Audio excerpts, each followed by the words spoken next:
Tapos ang tag-ulan pero lubog pa rin sa baha ang isang barangay sa Pikit, Cotabato dahil daw sa baradong kanal. Isang umapaw na ilog naman ang nagdulot ng abala sa mga motorista sa Dilasag, Aurora. Darito ang unang balita.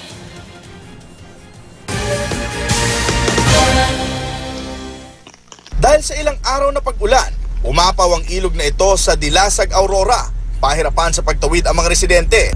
Ang tricycle na ito, tumirik kaya kinailangang itulak. Panawagan ng mga residente, ipagawa na ang tulay sa kanilang lugar para maiwasan ang kalbaryo sa biyahe tuwing umuulan. Sa Pikit, Cotabato naman, sumikat na ang araw pero lubog pa rin sa baha ang barangay Inugog. Kanya-kanyang diskarte ang mga residente para makaalis ng bahay nang hindi nababasa gamit ang pinagtagpi-tagping tabla na ginawang tulay. Ayon sa mga residente, ang baradong kanal ang dahilan kung bakit mabilis bumaha. Naitulog na raw nila ang problema sa lokal na pamahalaan.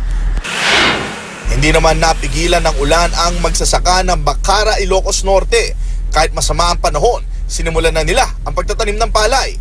Biyaya rin daw para sa kanila ang ulan dahil may sapat na silang supply ng tubig para sa irigasyon. Malaking bawas daw ito sa gastos sa pagtatanim. Para sa unang balita, Jay Sabale, Report.